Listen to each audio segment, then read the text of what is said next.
Quadratic formula.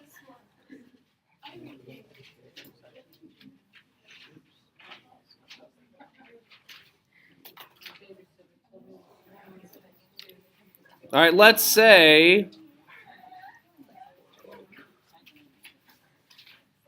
that I have the trinomial.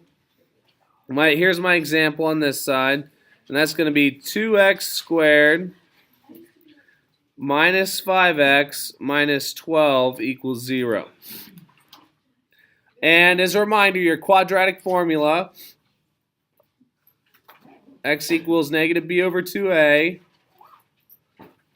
plus or minus the square root of b squared minus 4ac over 2a.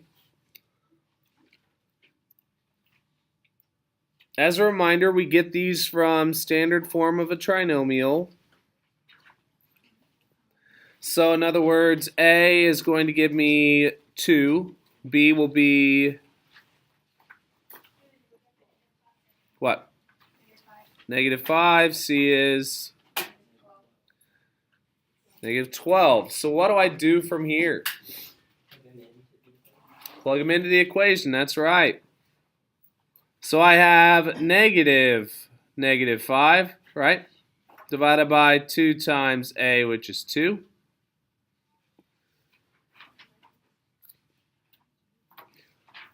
You have b squared, and I hope you notice that I'm putting parentheses around these.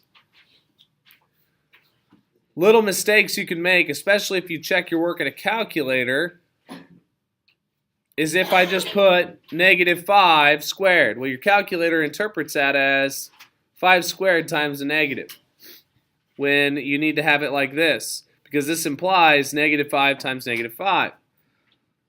So minus 4 times a, which is 2, times c, which is negative 12, divided by 2 times a, which is 2.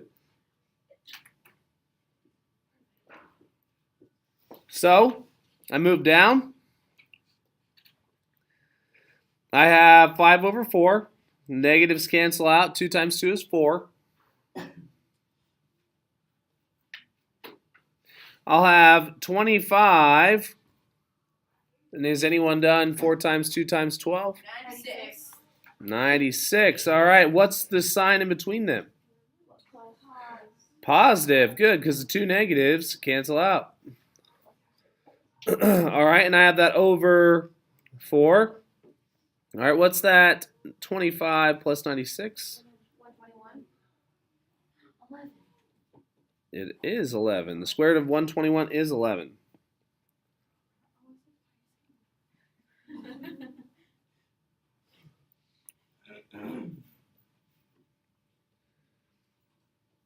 So x equals 5 over 4 plus 11 over 4, sorry. And x equals 5 over 4 minus 11 over 4.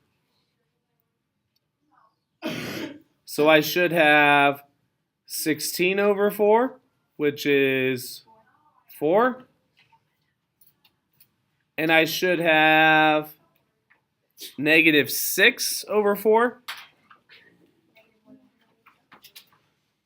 which is negative 3 over 2, or negative 1.5, correct.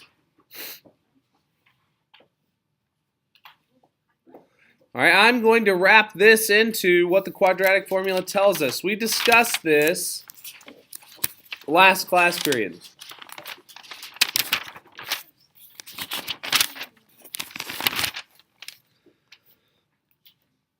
All right, so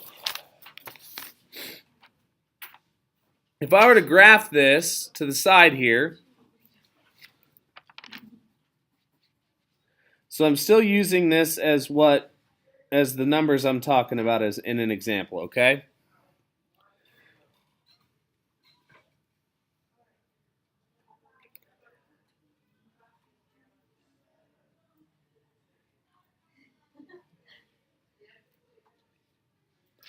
Two, 4, 6, 8. All right. So, I know this is a weirdly apportioned XY axis, but just trust me on this. So, we know our intercepts from here, right? So I have positive 4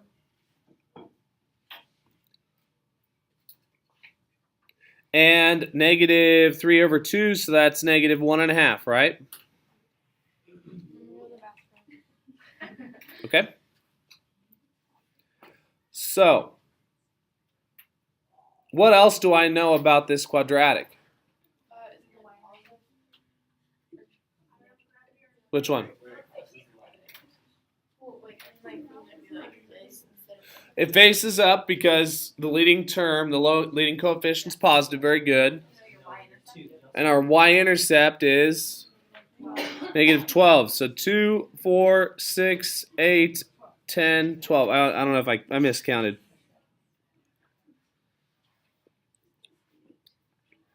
All the way down there. So yes, this is your y-intercept. And these are your x-intercepts. Down here. That's what it tells you. So the one thing we have left is this negative b over 2a. If I plot this on the graph, 5 over 4, it's right here. What do you notice about that point? It's the center. Yeah, it's equally distant from here. This is our line of symmetry of this parabola. So this parabola is going to look, let's see, it's going to bounce around there.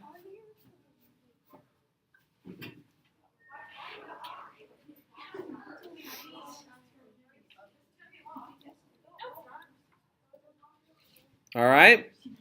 So to write this down formally here, what the quadratic formula tells us.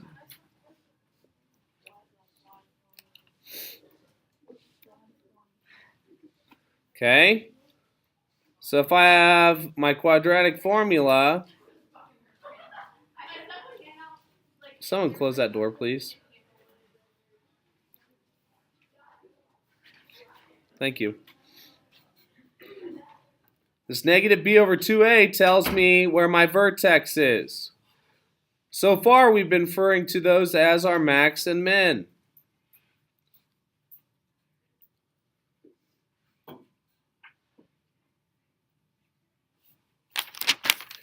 Do you remember what this tells us? This negative, this b squared minus 4ac. What that has told us. Overall, the whole thing gives us the x-intercepts. That is correct. What happens if this number is positive? So if b squared minus 4ac is positive, there are two solutions. There's two solutions. If b squared minus 4ac equals 0, we did one of each of these cases. If it equals 0, I end up with 0 divided by 2a, which will give me only one x-intercept. So I only have one solution. And remember, these are referring to our x-intercepts. And if b squared minus 4ac is a negative number. No solutions. No real solutions.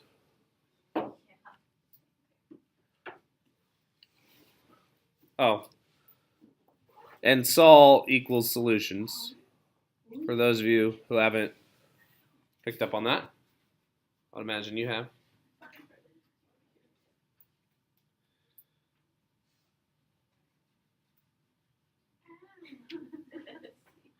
All right, and that's your toolkit for quadratic formula and what it tells us.